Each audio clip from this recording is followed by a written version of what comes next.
People are doing different things on Facebook and Instagram than what they used to do. And that change in user behavior means that us meta advertisers need to update our strategies as well. My agency is currently working on more than 1,000 meta ad accounts, which allows us to test new strategies and new things all the time. And we've discovered something that is going to reshape meta ads best practices over the next few years. I'm going to share that with you in this video. So I've got a statistic for you that really surprised me when I first heard it. And it really represents a big shift in meta user behavior, which us advertisers obviously have to respond to. And that's that Gen Z or Gen Z is twice as likely to make a purchase without clicking on an ad. Now, that's not to say that advertising is becoming less effective to that generation. The purchase that we're talking about here was still generated because of the ad. It's just that the people in that generation are more likely to purchase without actually clicking on it. The user journey from ad through to sale is becoming less neat. And there's a few different reasons for that. One of the main ones is that generation is far more likely to see an ad for something they might be interested in. Instead of clicking on it, coming through to the website and purchasing in sort of a nice, neat order that we can easily track, they will bounce out and they will check some sort of third-party information to see, is this thing actually any good? So they're far more likely to look at reviews, Trustpilot, Google reviews, wherever they can find information, more likely to take a look at influencers or creators that they may know operate in that space and have perhaps done some reviews of that sort of thing. And they might trust that person's opinion already and think, okay, anything in the makeup space, I'm going to go to such and see if they like that brand, to see if I might be interested in buying it. And that will apply to all sorts of different industries. People follow creators, influencers, and people of that generation more so than ever before. They're also because the generation is more tech savvy, they're also more likely to bounce out of the ad sort of journey instead of just clicking the ad, coming through to the website and then buying immediately, and try and search around for discount codes. You know, we know there's tools that are available for that. You can do some searching to try and find that sort of way. So this new user behavior makes total sense. The fact that you might take a bit of time to look at reviews or seek out the opinion of a creator influencer you trust makes it far more likely that if you do go ahead and buy that product, having found out, yeah, actually the general consensus seems to be that this thing is good, you're more likely to buy something that you are happy with, less likely to regret it later down the line. So it makes total sense. I would expect that trend to continue. The fact that Gen Z are twice as likely to go ahead and do that as previous generations is significant. This isn't a small shift, but it obviously creates challenges for tracking and attribution. Because instead of someone neatly sort of seeing an ad, clicking on it, coming through to the website and buying, very easy to track, they instead see an ad, don't click on it, search for the product name, take a look at the reviews, then pop the brand name or the product name into Google, search for it elsewhere, come straight through to the website and make a purchase that way, or they find it on Amazon, or they've hunted down a discount code to make things even more complicated. Much more difficult to then attribute the sale that's generated from that to the ad, even though it was the ad that generated it and should be factored in, can easily lead to significant underreporting of your ad results, which makes it difficult for you as an advertiser to work out, are these ads actually working? How well are they working? How profitable are they? But also for Meta to optimize, because if Meta's not seeing as many conversions as the ads are actually generating, then they're potentially missing out on data that can be used to optimize, and we know how significant that is to your results. So there are some things that you can do to fix this problem, to overcome it. Two main actions that I recommend you take. First, I want to quickly let you know about our done-for-you Facebook and Instagram advertising services. So we can create, manage, and optimize your ad campaigns, almost certainly help you get significantly better results, take that workload off your hands, including things like overcoming this issue and helping with attribution. If that sounds like a good deal, go ahead and click on the link in the video description below. You can book in a free, no obligation call with one of my team members to find out more about how we might be able to help, and hopefully we get a chance to work together. Okay, so what changes do you need to make as a Meta advertiser to help overcome this issue? And this is particularly important if you find that Meta is underreporting results. You're not able to accurately see your profitability, can't optimize properly as a result. So what should we look to do? Well, the first thing I'd like you to do is not only use click attribution.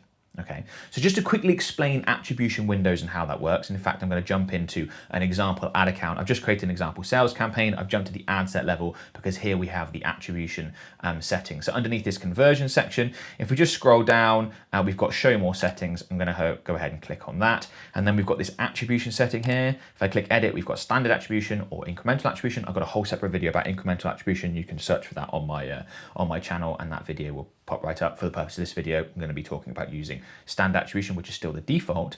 And then we have standard attribution selections, okay? So if I click into this, this is what we're talking about. We're talking about attribution windows. So here, by default, we've got click-through 7 days.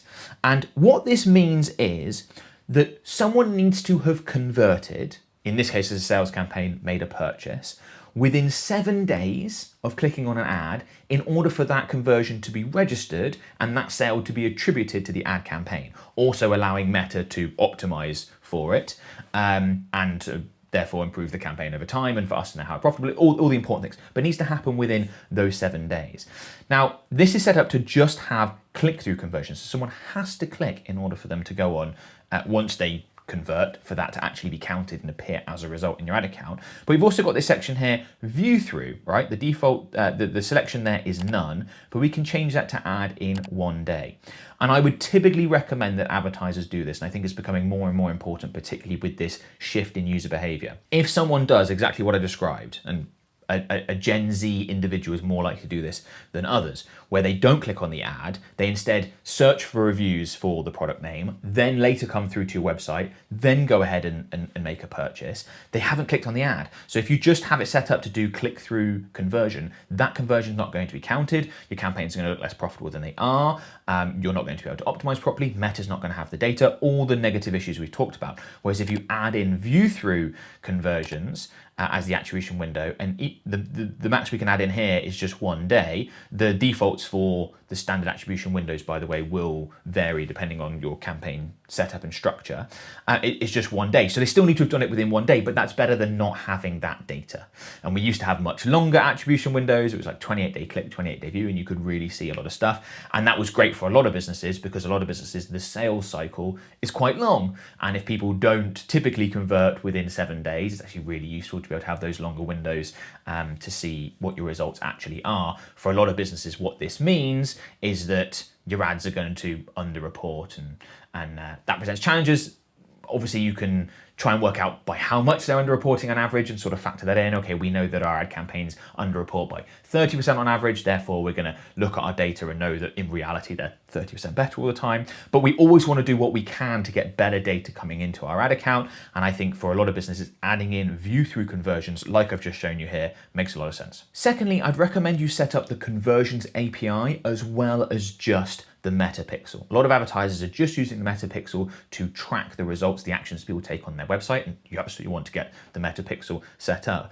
But also taking that extra step to get the Conversions API set up makes a lot of sense. It's going to become more important with this change in user behavior, because the Conversions API is going to do a better job of matching up people who have purchased who haven't necessarily come through that neat sales funnel process where they click, they come through and they make a purchase, and that's it. That's the whole sales funnel, right? Where they do other things and go around and there's more time in between. Conversions API is more likely to pick those up. So I have videos on how to set up both the Meta Pixel and Conversions API, so you can check those out. If setting up the Conversions API feels a little bit too technical, and this will depend on what type of website you have. With some, it's just a really simple, easy integration. With others, it can be a little bit more complicated. You can absolutely hire someone to do this for you very inexpensively. Upwork, Fiverr, something like that. Someone could come in, get this set up, and well worth doing to make sure that you have that extra data, just like we talked about. And thirdly, you can go one step further and ensure really high levels of data accuracy by using Hyros. Hyros is the best tracking and attribution software for Meta ads. It's the software all the big players in this industry use, including myself. I use it to track results for my own ads, as well as all my organic results as well. So if someone books a call for our done-for-you services, for example, I can see exactly where that person came from with a lot of accuracy.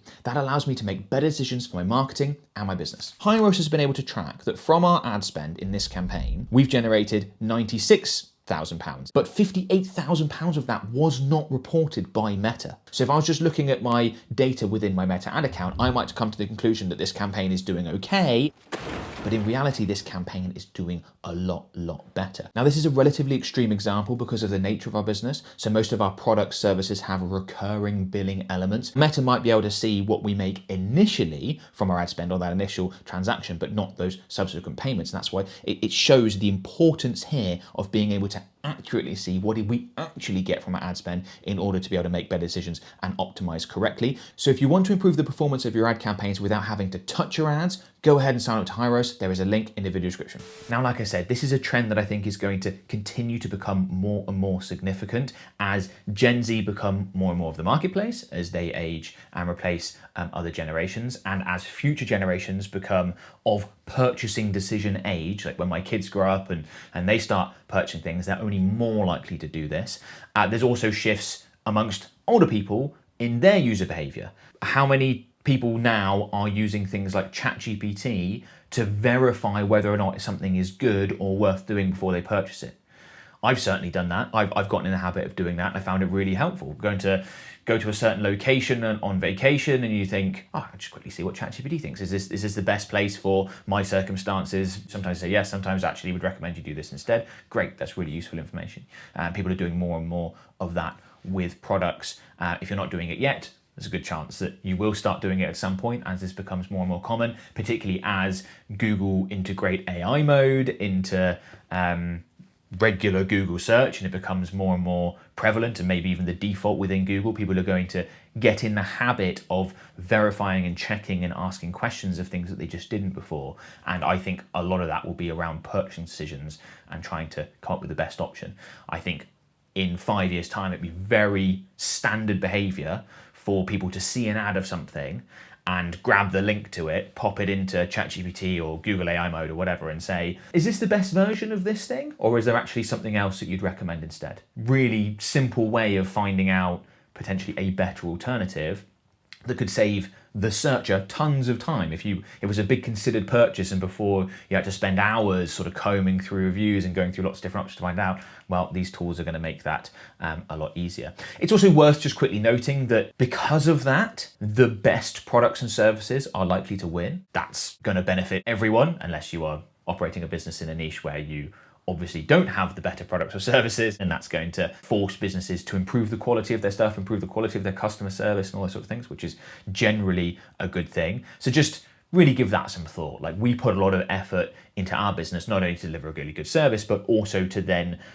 collate and collect really good reviews. So we have someone as part of our team, it's part of their job to ask the clients of ours that are getting fantastic results, would you mind leaving a review? Would you help us out? And have that regular touch point so that we can help encourage those actions. I think I would definitely recommend you do that, particularly if your potential customers are going to be taking those steps and doing more verification before purchasing. Obviously, this is going to impact some businesses more than others. If what you sell is very much an impulse purchase, probably less important than if it's more of a considered purchase, but probably a good idea to do for everyone within the marketplace anyway, and put that as a higher priority as opposed to other things that we used to focus on. That's going to become more and more important. Now, attribution and how that impacts the correct optimization of your ad campaigns is all about data. Data is going to be one of the most important things, like I've already said, going forward for meta advertisers. The other is going to be creators. I think a lot more Facebook and Instagram advertisers should be using influence, should be using creators in their ads. One of the easiest, most reliable and effective ways to massively improve your results. And Meta have created a free tool called the Creator Marketplace that I demonstrate in a lot of detail in this video here. In the Creator Marketplace, you can find creators, you can connect with them, you can tell them exactly what it is that you're looking for, create whole campaigns, really easy to use, really a much easier way of actually connecting the creators and influencers that can be quite a challenge otherwise. So if you haven't already, go ahead and check this out and give using creators a go in your ads. You might be pleasantly surprised by the results.